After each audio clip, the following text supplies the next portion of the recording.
Welcome to the 2021 Earth Science Week webinar series, Water Today and for the Future. We are pleased to have four outstanding professionals that work with issues of water in human society.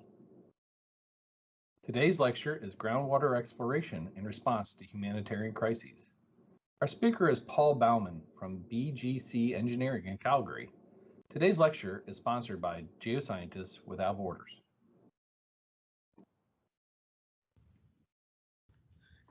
Okay, thank you very much. I definitely appreciate everybody logging into this talk. And yes, and I definitely appreciate Geoscientists Without Borders and AGI sponsoring this talk. Okay, so groundwater exploration in response to humanitarian crises. I began my career in hydrogeology and water exploration about 40 years ago. And I took a year off after my third year at university. I was studying geological engineering at Princeton University, and I was able to secure a number of internships in the Sinai Peninsula, that triangle of land between Africa and Asia. I was doing coral reef mapping off the East Coast and mapping of metamorphics in the interior. And of all the geological wonders that I was able to see and observe during that year, what most impressed me were not the amazing coral reefs or the amazing tectonics that are on display in the Sinai interior, but the Bedouins and their seemingly uncanny but surefire ability to find water, to know where to dig water wells. And of course, these Bedouins, they did not have a geological engineering degree from a Ivy League university. They had no formal education of any sort, but yet they knew where to dig those wells, and I had no idea. And it was only after many cups of far too sweet tea, sitting around campfires in the evening with the Bedouins, that I gradually understood that what they were using was their traditional knowledge and really their very well-honed observational powers. So for instance, they could identify the darker colored dikes as being unweathered, and they would look at their angle and how they cut across the wadis, and even though they didn't have the geological jargon, they knew to dig up gradient in the sands, up gradient from these unweathered dike, that they would act as essentially as dams. And I mentioned this one evening to one of the geologists, Larry Gaber, working on this project. And at the end of the project, he gave me a compendium of papers done by the Israeli Geological Survey and of all in the Sinai. And one of those papers was by the Hydrogeological Division, where they had used geophysical techniques as they existed back in 1980 to essentially mimic what the Bedouins were doing. And since then, I've been completely fascinated, and I continue to be essentially the focus of my career, using geophysics to find water very often in remote places. And some of these, and I've been very fortunate that I've been able to go to some very remote places, including places I really had never even heard of till shortly after I knew I was going there, even though some of these places people far more well-known than myself had been there. And we'll begin with one of those places, the Kakuma refugee camp in northwestern Kenya. And it was here that the movie stars Reese Witherspoon and Angelina Jolie had certainly preceded me. But of the three of us, actually only two of us have made a movie at the Kakuma refugee camp. Reese Witherspoon made the excellent Hollywood movie starring a number of Kakuma refugees, The Good Life. And a short documentary, Finding Water, was made about the water project, about which I'll be speaking, although we will mention Angelina Jolie a little bit later in this talk. The Kakuma refugee camp was established in 1992 for the 30,000 to 40,000 lost boys that walked 1, 2, 3 years across the deserts, wetlands, jungles of South Sudan to reach Ethiopia, and then fled the civil war there to reach the border of Kenya, where they were truck, bus, or walked 100 kilometers into the middle of the Turkana desert, into the middle of nowhere, which in fact is one of the Turkana translations for the word Kakuma. So that was Kakuma 1, the original camp, and then the camp expanded into Kakuma 2, Kakuma 3, Kakuma 4 you see here in this drone photo I took, and then Kakuma 5. Today, the population of the camp is about 220,000 refugees, and in 2016 when we did this project, it was 165,000 refugees. And in fact, most people in the world, and including myself before I got involved in refugee camp, think that most of the refugees in the world are going to the places that the media is spotlighting. So they're coming to Canada, the United States, to France. But in fact, that's not the truth. The reality is that they're fleeing civil war, marginal places to live due to climate change, famine, drought, etc. And they're essentially walking out of these marginal lands to neighboring countries where they're somewhat better off. So in 2016, when we did this program, Kenya was the country that hosted the fifth largest number of refugees in the world. In fact, most refugees are in marginal lands in countries slightly better off from where they fled. Today, there's about 80 million refugees and displaced persons, which is essentially refugees within their own country, 26 million official refugees under UNHCR care.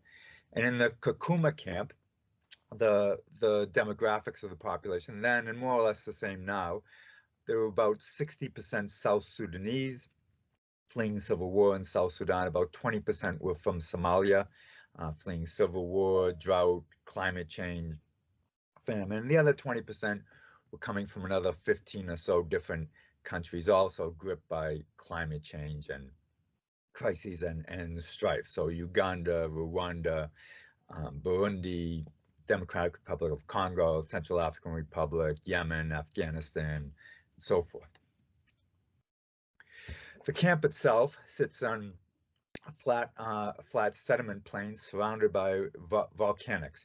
We're in the east arm of the East African Rift Valley. In that plain, the Lodokipi Plain sits in the Lodokipi Basin, the very southern end of the Lodokipi Basin. So the sediment you see here varies in thickness above the volcanics from a few meters to many tens of meters.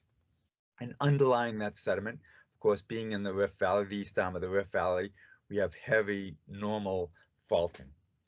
Adding to the complexity, we're in one of the largest closed basins in Africa, and of course we have millennia of flash flooding, of water accumulating, evaporating, leaving salts behind, and then subsequent flash floods churn up those salts, salinizing in a largely unpredictable fashion the various aquifers and the overburden, and especially in the volcanic rocks. On the left, we see a simplified geological map of Kenya, and that peach-colored lineament going from south to north, that is the east arm of the East African Rift Valley. In the northwest corner, near South Sudan, we see that hemisphere, that semicircle of blue, with the Kakuma, that being the Lodokipi Basin, the Lodokipi Plain, the Kakuma camp being on the southern extreme of that basin. In 2016, when we did our program, the entire camp was being supplied by 12 water wells. All of those water wells were in volcanics, tapped into fractured or weathered zones. All of those wells produced water of variable quality, but all with high to very high concentrations of fluoride. The water is pumped out of the ground. It's treated with chlorine, drip chlorinator, and then pumped overnight for 10 hours into these large overhead tanks.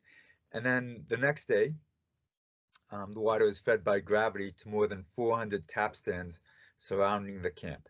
So a few hours in the afternoon, a few hours in the morning, hopefully, if everything goes well. And then refugees, mostly young children, mostly young girls, line up in the early morning hours, often before dawn. They're 20-liter jerry cans, hoping the taps will run, hoping to get water so they can go to the UN-run school, hoping they won't be physically abused or raped. So in fact, many young children abandon the lines and they go out to the lagers. That's a Turkana word for these ephemeral stream beds or waters. They go out to these lagers, dig scoop holes, as they call them, and scoop out water that, of course, is not treated as high in E. coli and other pathogens. And as bad as the water situation is in the camp, it's even worse for the host community, Turkana, whose lives largely revolve around taking their herds of goats, donkeys, and camels from one ephemeral water source to another. So I'd worked in the camp in 2014 and 2015 for a few weeks, carrying out a training course sponsored by a small Israeli NGO, Israel. And this training course taught refugees and host community Turkana about household water quality, manual drilling, hand pump repair, introduction to exploratory geophysics. And through my time in the camp, I got to see firsthand the poor water quality, the poor water situation, and the minimal water supply that the camp was supplied with.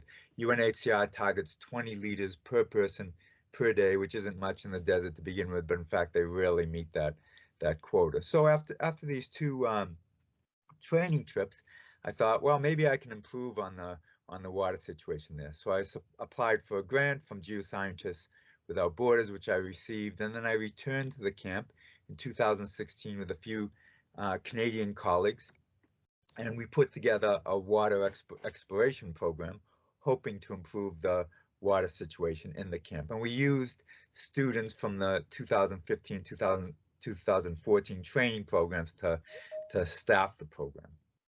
And I'm going to introduce you just very few to give you an idea who these people are. This first one is Loki Lowy, and she's a Turkana woman like all the students. She spoke at least 3 languages, Turkana, English, and Kiswahili.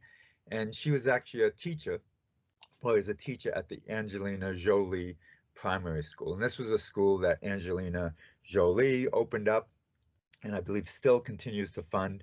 And this school provides an alternative to refugee women in the camp, an alternative to early childhood marriage and a life without education. Laban Lucero, he was a child soldier in South Sudan, spoke at least 4 languages, very good with a machete, which in fact came in handy. Junior Kayembe, he came from the DRC, Democratic Republic of the Congo. He fled civil war there. He was 3 years into a geology degree when he hitchhiked and took buses over 1,000 kilometers north to the Kakuma refugee camp. He spoke at least 4 languages, and in fact, a few years ago, he received 3rd country repatriation to the United States, where he's working as a translator. So where are we going to find water in the camp? Well, until 2016, all of the UNHCR wells had targeted the underlying volcanics. And instead of looking for these deeper sources, we decided that we would look for shallower sources. Here we're looking down at Kakuma 1. This is the older established part of the camp where the Lost Boys first came. You can see all the trees. And you can see how the camp's a sandwich between these two larger ephemeral riverbed, Laga Tarash and Laga Nabek. So our idea was to look for paleo channels that would have been created in the past and then abandoned, that are connected up to these larger lagas, with the idea being that if we could drill into these paleo channels, the water sources would be closer, they would be less expensive because they would be shallower wells, the wells would flow higher because of the higher hydraulic conductivity of the sands and gravels, and they would hopefully be lower in fluoride because we were no longer drawing from the volcanics. The general concept is that in the volcanics, water leaches from these alkali volcanics, and that being the source of the fluoride. This is a drone photographic image I took in 2016, just before our program. So again, what we're looking for and what we're theorizing, hypothesizing, is that we have this anastomosing network of channels under the camp that are connected to these main lagers. And this is very important, this connection to these main lagers, because as you saw in the previous photo, the lagers are dry, but of course we need a source of recharge.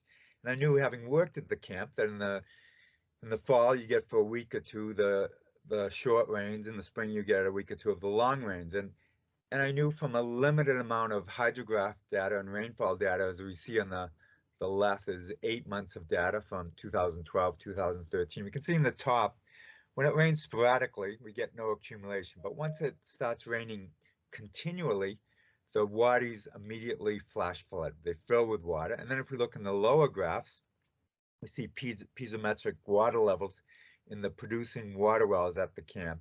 And we see those water wells respond immediately when we get flash flooding in the lagers. So that response, of course, is happening in the volcanic bedrock, but if the volcanics are responding, then surely, if they exist, these overlying gravels will respond. So we use two techniques for exploration. First, we use seismic refraction. Seismic refraction is a geophysical technique that measures the subsurface compressional wave velocity, the velocity of the subsurface geology. And essentially, for to simplify things, wherever you go in the world, pretty much without exception, overburden is slow, rock is fast. So what we were hoping to get out of the seismic refraction is to simply map the top of the fast velocity zone, and that is the top of rock, and therefore identify where the overburden was thickest, where the bedrock was deepest. And then we use the technique of 2D resistivity electrical tomography to image these overburden materials to identify where the overburden material was low resistivity, that is conductive, so therefore either clay or saltwater saturated sands and gravels, or resistive, which would indicate freshwater saturated sands and gravels. So in our 2-week program, we collected about 7 kilometers of seismic refraction data and 12 kilometers of resistivity data. And here we're looking at the first section on which UNHCR drilled, which was shortly after our program. And this resistivity section is about 800 meters long and 70 meters deep. The hot colors are the higher resistivity zones, the cooler greens and blues are the lower resistivity zones. And the red dashed line, that's the 2,000 meter per second contour. That's the top of the high velocity zone, the top of bedrock that we've pulled off the seismic and overlaid onto the resistivity section. And what we see, of course, the outstanding feature here is this pink resistive blanket continuing across most of the section. And that varies from about 10 to 15 meters thick. And that served as the target for the first water well, Lucky Borehole 13, that UNHCR drilled, and that was screened between 14 and 29 meters. In fact, that was one of the shallowest water wells ever drilled by UNHCR in the 27-year history of the camp. It was also one of the highest producing wells ever drilled at 40 cubic meters per hour. But most importantly, perhaps, it was the first well ever drilled that had fluoride concentrations well below the Kenyan WHO US Canadian drinking water limit, which is 1.5 milligrams per liter. The concentration was 0.9 milligrams per liter.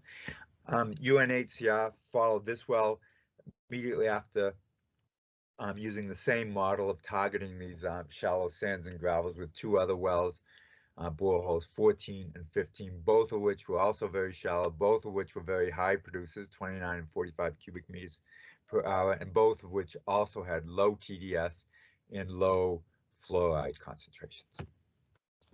So my guess is everybody listening to this talk would agree that finding water for refugees in the middle of the desert is a good thing.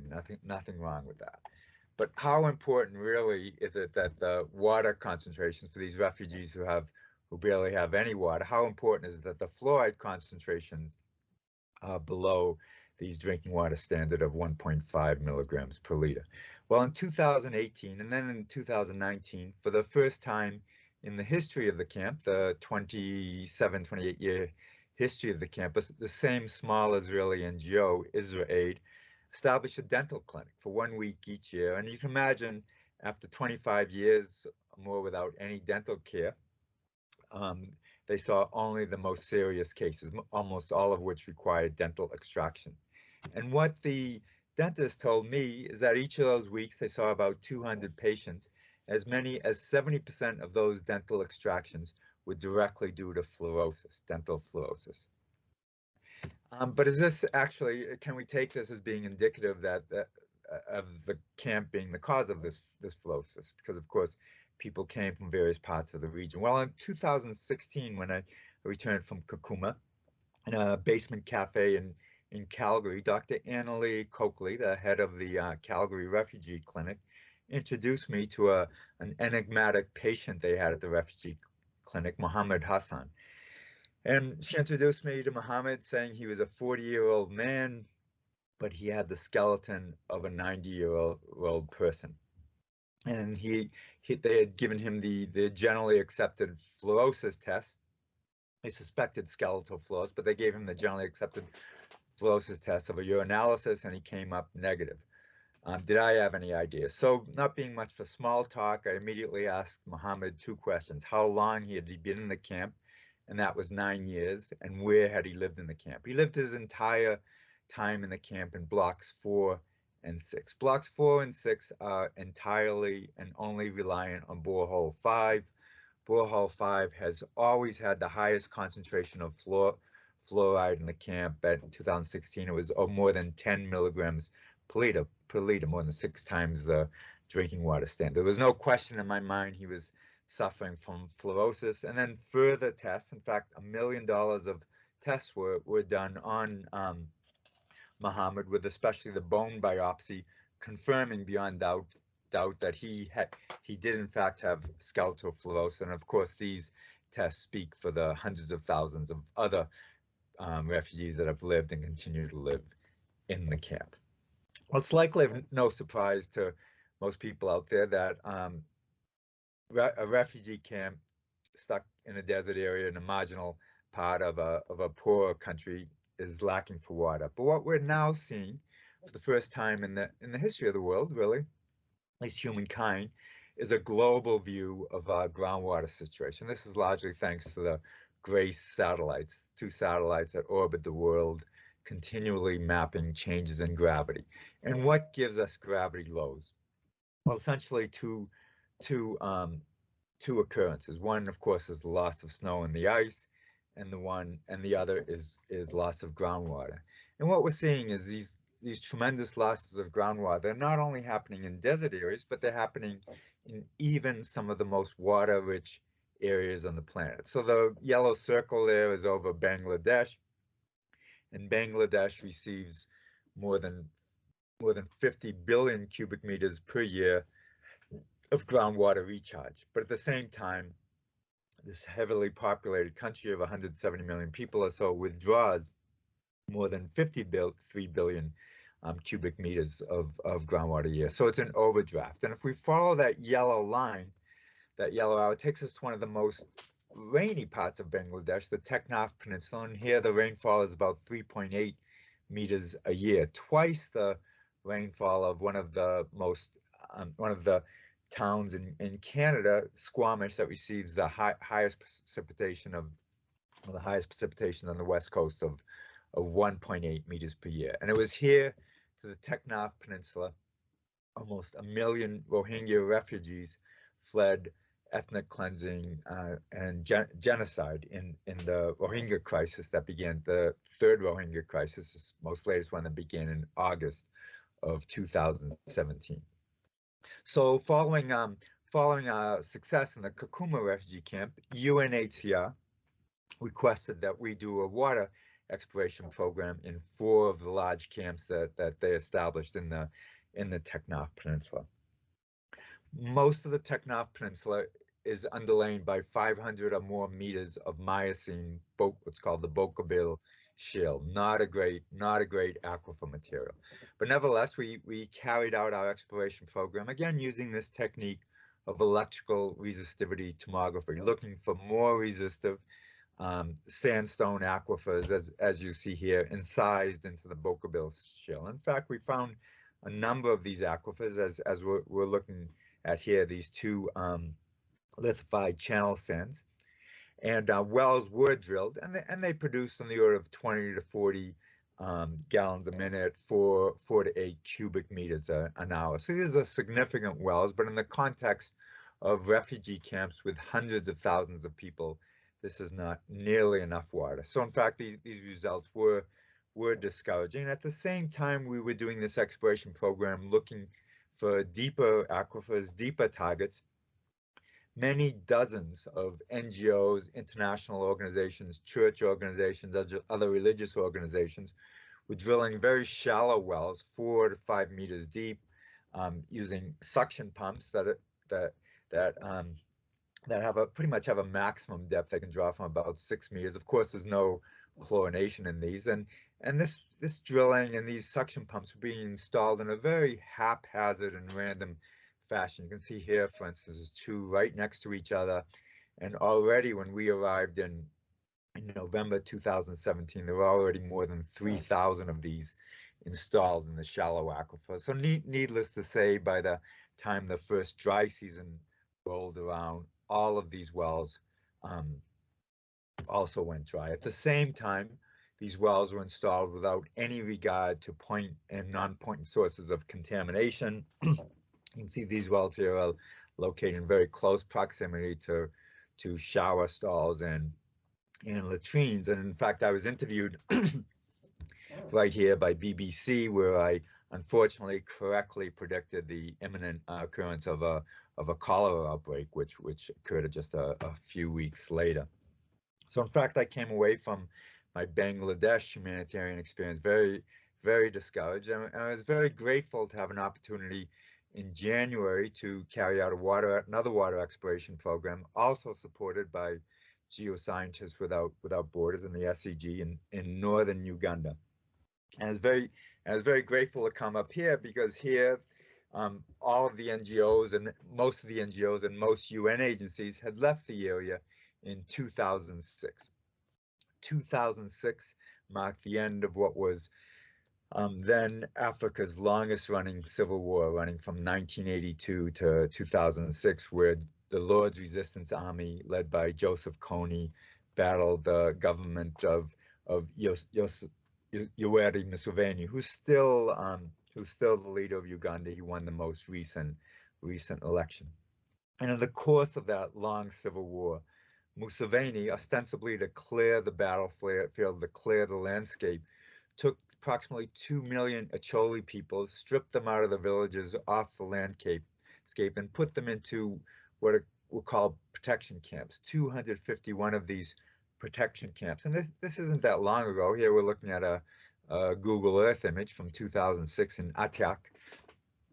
But the reality is these protection camps were essentially concentration camps with horrific conditions, the highest mortality rates in the world, 1,000 people a week dying of Ebola, AIDS, malaria, cholera, and so forth. As the civil war began to wind down, NGOs, UN agencies left the area. Families, largely at that point, just women and children, began returning to the camps, rebuilding their homes, rebuilding their gardens, and of course, they needed to rebuild their water supplies. We haven't come that far from Kakuma. We're only Acholi land. The largest town in Acholi land in the north is Gulu. It's only about 300 kilometers southwest of Kakuma, but very different geology. We've moved out of the east arm of the Rift Valley and up onto the crystalline basement terrain of Africa. And this is the terrain that covers about 40% of sub-Saharan Africa and is home to about 50% of the population, mostly the rural population. Uganda, it's underlain by granites, gneisses, diabases, and metasediments. Where do you find water in this type of terrain? Well, I had a pretty good idea, because in 1999 and 2000, I'd carried out a water exploration program in Malawi in similar terrain, where we'd sited more than 200 successfully drilled water wells. And we went to that program not set on any one particular technique. The first thing we did, this is in southeast Malawi, Mangochi district, we identified about 20 water wells that had a long history of production, but were no longer functioning due to mechanical failures in the hand pumps. So we pulled those hand pumps and the downhole assemblies, the rising mains, the cylinders, and we repaired those at surface. And while all the mechanisms were out of the hole, we then took advantage of the PVC casing, and we logged 3 SONs that you can log in PVC: conductivity, magnetic susceptibility, and natural gamma. And what we're, of course, trying to do is identify a physical property that distinguishes the aquifer from everything else. And in these types of terrain, generally the main aquifer is saprolite. Saprolite is crystalline rock that's been chemically weathered in place. Essentially, the soluble minerals have been removed, and if in areas of high precipitation, the pore space is then filled with water. And what we can see very clearly on these 4 logs from the Nyanga village is that conductivity is the most diagnostic property. So we use that at the time to use 2D resistivity as our main exploration technique, and that's what we wanted to take to Uganda. And again, as in Kenya, as in the Kakuma camp, I'd already been to northern Uganda twice, working with IDPs, child soldiers, on an introduction to hydrogeology, hand pump repair, borehole repair, as well as simple basic exploration techniques, especially 1D resistivity soundings, not just the acquisition, but also the inversion and the interpretation of the data. So these students, again, similar to the Bedouins, none of these students had Ivy League degrees. Most of them had no university education. Many had no high school education. But in fact, they were very quick studies. They very quickly picked up the nuances and the technique of 2D resistivity exploration. And I'm just going to show you two sections from this exploration program where we targeted about 20 villages, health clinics, and schools. The first one is a typical section. It's 500 meters across, about 60 meters deep. On the right, 2/3 of the section, we see the warmer colors, green to red, higher resistivities. This we interpret as massive, unfractured, unweathered crystalline rock. And on the left, we have that wedge of blue coming in. That is our water-saturated saprolite. That was a target for our 22-meter water well, which is still supplying water to the 150 or so person Dure village. At each of these villages, we collected drone imagery, drone photogrammetry, made a drone photographic base map, and we did this so because the students themselves at this point, this is 4 years since my first course with them. They were all, in fact, far more experienced, far better than myself at manual drilling and pump installation. So they carried on the drilling without me and my colleagues, but to be certain that the wells were drilled in the right place, because they didn't have fancy GPS, they didn't have fancy survey equipment, we created a photographic base map of each village, putting essentially the X marks the spot, the target on the photographic base map. So even without any survey equipment, they could clearly and quickly drill confidently on the right location. And they use manual methods, very inexpensive, but in fact, these methods are great. They're certainly slower than mechanical drilling. It can take 2 or 3 or even 4 days to drill a 25, 30-meter well in crystalline rock, but you still have all the methods, all the steps of a typical mud drilling program. I'll show you one more section. This is a less common but very interesting type of section. Here we're looking again a 500-meter section, look about 70 meters deep, and bisecting this section we have this hot pink vertical resistor, and this we interpreted as a unweathered impermeable dike, and in a fashion very analogous to what the Bedouins saw, to their observational knowledge, their traditional powers. What happens with these dikes, and we've imaged quite a few of them. Up on the up gradient side, the resistivities are much lower, the conductivities are much higher, because the water table is higher than the down gradient side, and of course it's the up gradient side that then serves as the target for your village water supply and hand pump, which is what happened here. They manually drill the well, they put in a downhole cylinder, the rising main bringing the water up to surface. Typically we collect a water sample, immediately do some quick water quality tests on site, and then we took samples for more detailed analyses back in Canada for a full suite of major ion analyses as well as metals. And finally, we put a cement apron. Of course, the cement apron prevents the well from being contaminated as well. It moves the excess water away from the well and prevents these wells from becoming epicenters for mosquito-borne diseases, Zika, chikungunya, malaria, dengue. No shortage of diseases in northern Uganda. So of course I've spent a lot of time in northern Uganda and a lot of time at the Kakuma refugee camp on the border with South Sudan, what's now South Sudan. And I'd heard many stories from, especially from refugees, about the horrors and violence of this still ongoing, what was then still ongoing civil war in South Sudan. I knew I would, of course, never go there. But in the fall of 2019, the International Committee of the Red Cross, ICRC, contacted me, and there wasn't a peace agreement, but it was a cessation of hostilities was sort of in place, and the Red Cross wanted to access an exploration program at villages that had been previously cut off inside rebel-controlled territory, and they asked me if I would lead this program, and of course I said sure. So here we have a very simplified geological map of South Sudan. In the southwest, we see the crystalline basement rock, that taupe-colored material, and you can see that just bleeds up from Uganda, from the DRC, the CAR, Central African Republic, part of the extension of this African crystalline basement. Then we come into this vast yellow sediment area, and this is a massive floodplain. It's called the Sud. Very little mapping, very little geological information. Sediment thickness is essentially unknown and extends over a vast area larger than the province of Nova Scotia. And this would be our target area, and we would work out of these two villages in the north part, Hat and Chul. So to get there, of course, the only way to get to these remote villages, remote areas, by helicopter, Bell 212, loading up with almost everything, all our geophysical equipment, food, small tents, mosquito netting. It was a real camping trip, living off the bush. I say almost everything because we forgot probably the most important thing, our water filters. And we fly for 3 hours across the Sud. And although, of course, it's a wetland, there's always water. That year, 2019, it was wetter than most years due to unprecedented rainfall and flooding.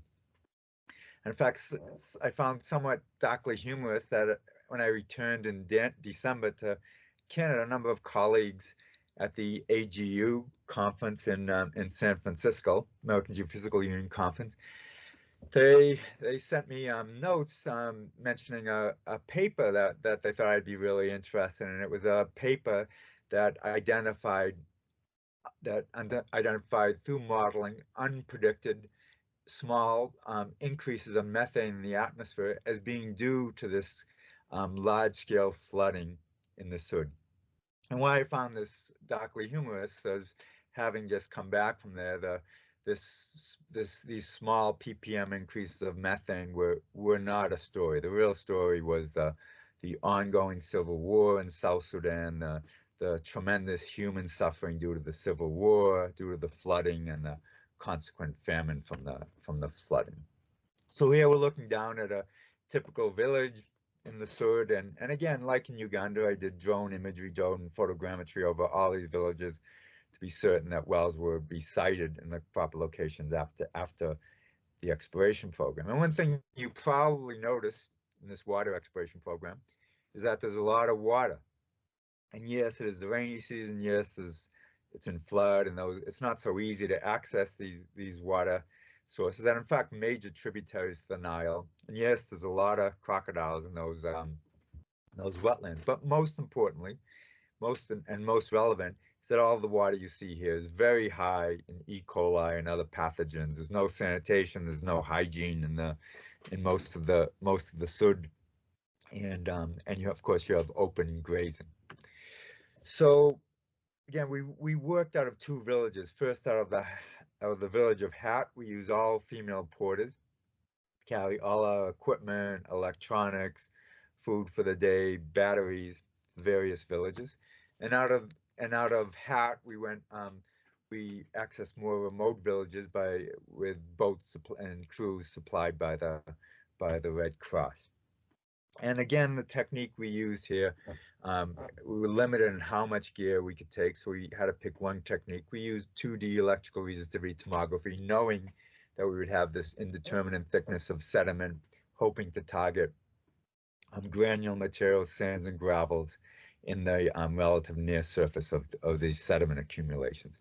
And the first number of sections, in fact, were very discouraging. All the resistivities were very low, all cool colors, that is high conductivity, clay from west to east, clay from top to bottom. But as we collected more and more data in the 18 or so villages we targeted, in the end we found sand and gravel channels in almost every single one, with sections as you see here. The hot pink areas are indicative of sands and gravels. Very, very shallow, always occurring at approximately the same elevation, approximately the same depth, which is very fortunate because these sands and gravels at such depths are easily targeted, again, by manual drilling methods that all the equipment can be easily flown in, or even by hand digging methods of opening up large diameter boreholes to 10, 15 meters or so.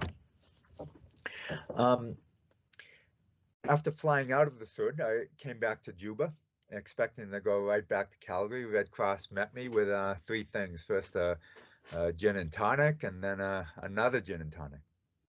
And then they gave me a map of Juba. And Juba is unlike any other capital city I've ever been to. It has no electric grid, it has no sanitation grid, it has no reticulated water system.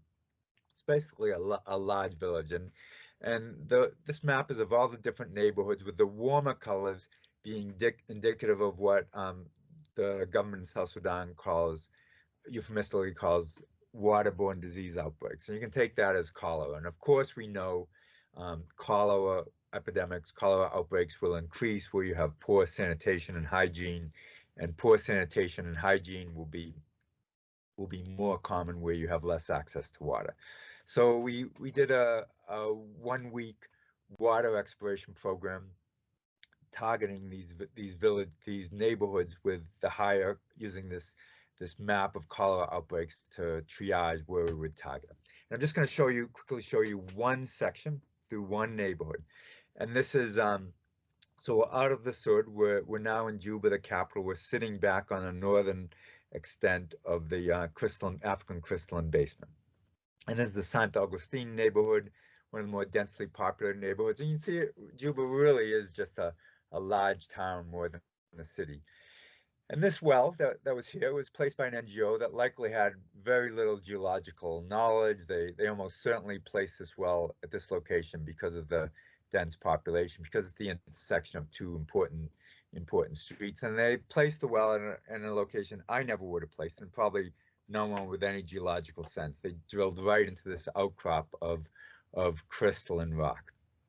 But in fact, that NGO was probably smarter and certainly a lot luckier than I would give them than I would suspect, because that well has consistently been a good water producing well, and as we can see from the geophysics, it actually was a good location. They drilled that well into what was in fact that's the nature of saprolite. It looks like rock, feels like rock, it's hard like rock, but it's weathered, it's crumbly. And we can see that neighborhood is underlain by a blanket of saprolite. But what we also see from the geophysics is that we have an even better target 100 meters away, where the saprolite blanket is actually 30 meters thick instead of 15. So that will be a more reliable source of water during the dry season when water levels drop, and a second well there that will be targeted by ICRC that will relieve the severe pressure that's on that first well. Finally, and in conclusion, I'd like to step back about 16 years in my career to December 26, 2004. That's the Indian Ocean Boxing Day earthquake and tsunami. And I was seconded by UNICEF to assess the impact of saltwater intrusion and begin the redevelopment of groundwater resources in Aceh province, where an estimated 230,000 Indonesians, mostly Acehnese, were killed by the earthquake and subsequent tsunami. Of course, this is long before the advent of off-the-shelf drones. And part of my reconnaissance, I built a a kite flown radio controlled camera system for doing my own aerial photographs. I took this photograph. It's of a tugboat pulling a coal barge that was pulling the barge from South Sumatra up to Singapore. And it got captured by one of the 3 large tsunami waves, lifted 2 kilometers and dropped right on top of the only coastal road in Aceh province. So cool photo, of course, but why I took this photo was not for the coal barge or the tugboat, but it was for the cliff behind. This was the first location that USGS scientists came to in Aceh following the tsunami because they wanted to measure the height of the tsunami wave, and this cliff was denuded to a height of 31 meters. So of course on the very flat coastal plain that largely dominates, characterizes Aceh, floodwaters reach far inland, as far as 5 kilometers inland. Aceh was largely supplied by more than 200,000 shallow hand-dug wells, all of which were inundated and of course in a scene that was repeated all around the Indian Ocean.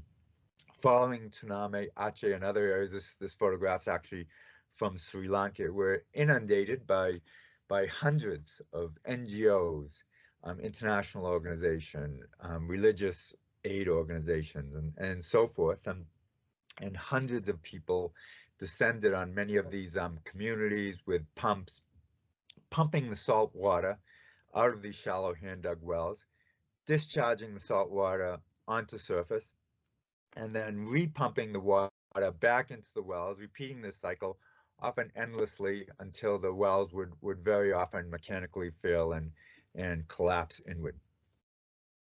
So hopefully in this talk, what you've seen, one thing you've seen is that in many of these humanitarian crises, all of these humanitarian crises, in fact, you need a tremendous input of human resources, of money, of course, financial resources, and of logistical resources. But also what you often need is a tremendous input of science, and especially geoscience input. For NGOs and church organizations, of course, a shallow hand-dug well, it's really just a hole in the ground. While for a geoscientist, it's a window to the broader hydrogeological context. There's no question with climate change and the various catastrophes that we're now facing that indeed humanitarian crises in the future will almost without exception require further and extensive geoscientific input. And hopefully I've shown you in this talk that in fact even a little bit of geoscience has a lot to offer to even some of these large humanitarian crises that we're already facing.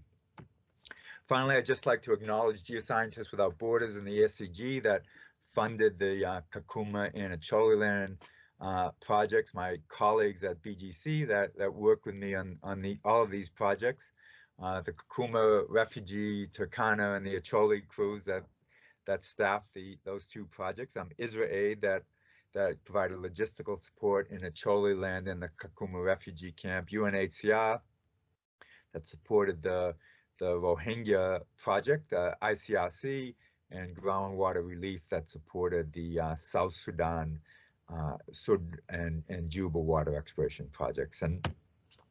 And finally, I'd like to acknowledge Pat Morrow, Josie Bowman, and Junior Olak, who supplied me with a few of the photos that I use in this talk. In the Kakuma camp, we often think of refugees, especially in East Africa, being all goat herders and camel herders, but I've met yoga instructors and geoscientists and doctors and aircraft pilots, and there's probably more than 50 languages spoken in Kakuma, but everyone speaks the lingua franca of Kiswahili, and so thank you very much, it's in Swahili, asante sana, and I'd certainly be happy to answer any questions if there was time. Thank you.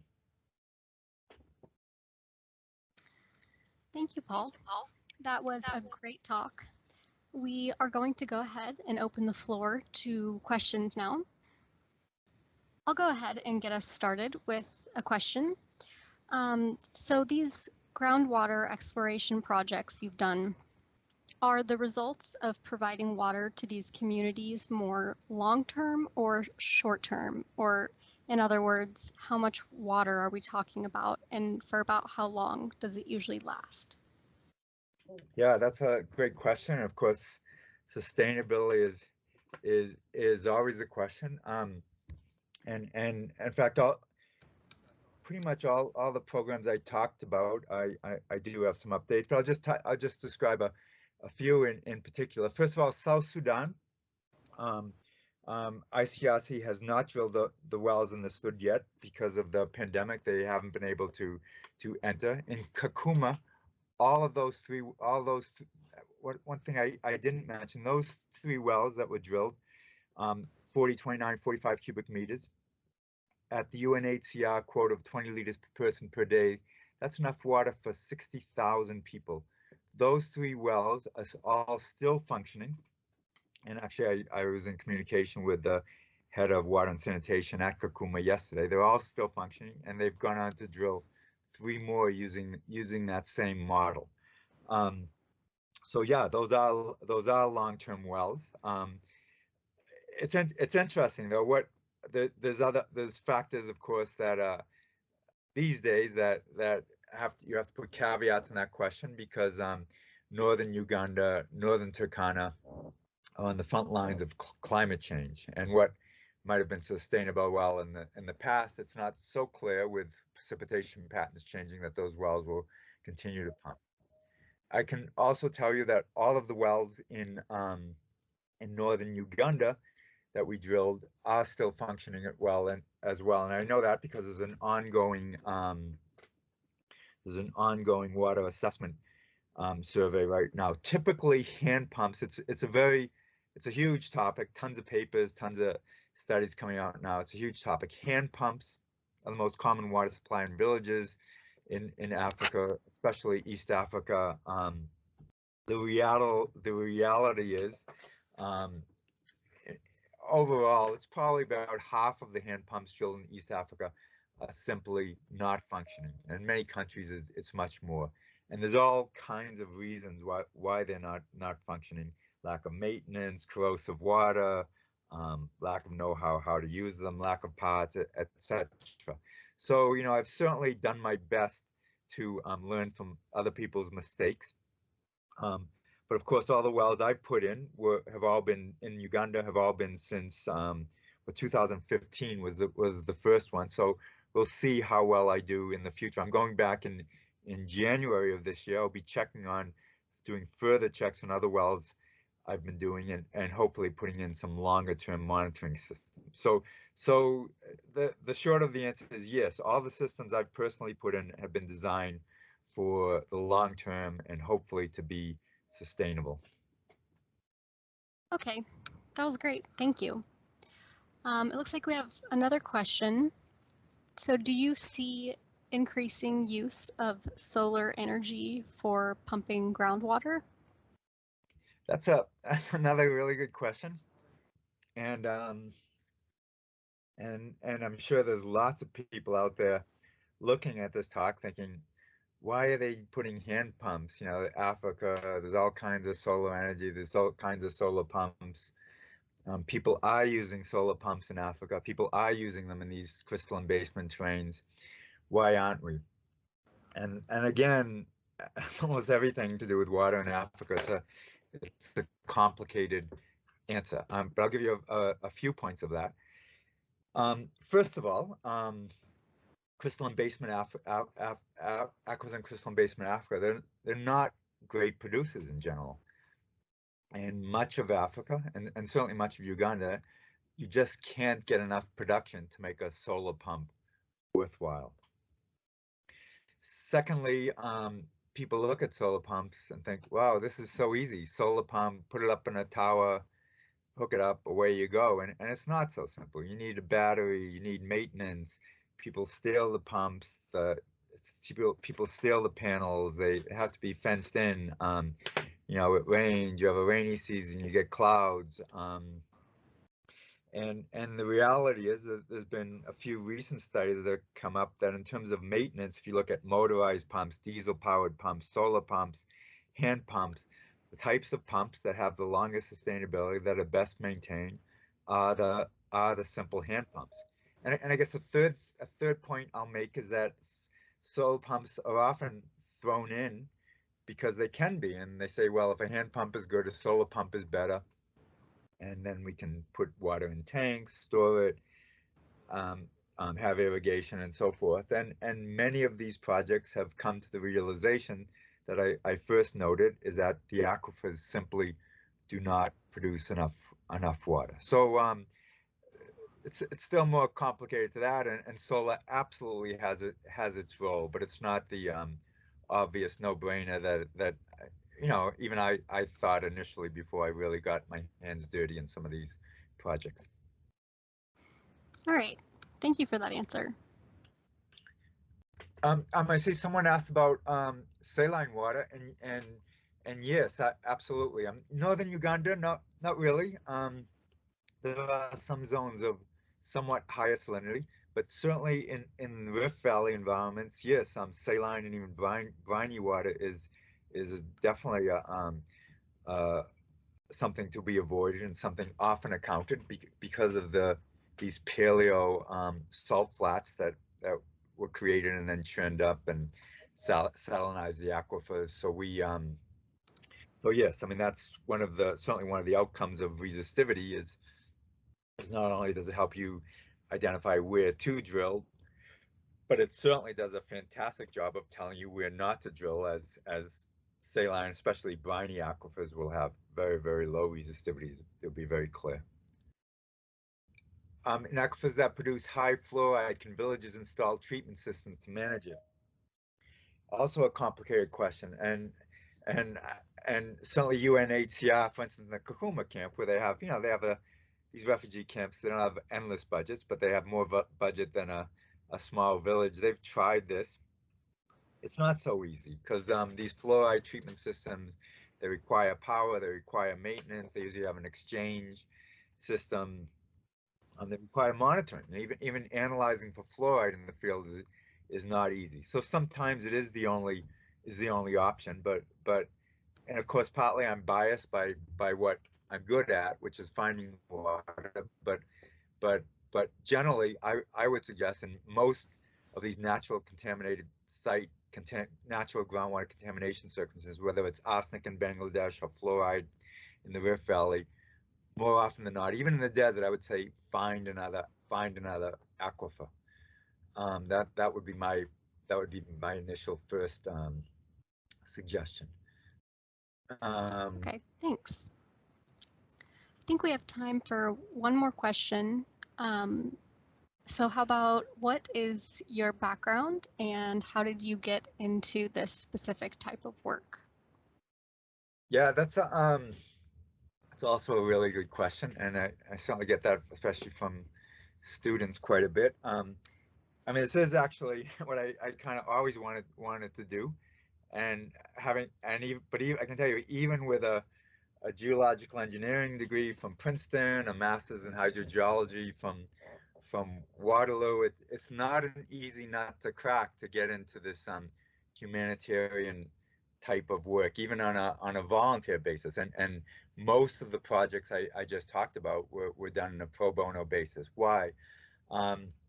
It's very much of a I don't want to make it too black and white, but yeah, it's very much of a closed shop. The NGO world, the humanitarian workspace. I think it's no secret, UN, which funds a lot of these projects, and certainly UNHCR and UNICEF and UNDP that run a lot of the bigger programs and manage essentially all the large refugee camps in the world. It's a tough space to get into, regardless of your qualifications, your background, and really the short of how I got into it was just working my way and through opportunities, getting on one project, having some success, and having one project lead to another project, and getting to know on a personal basis people in the UN, people in NGOs, people in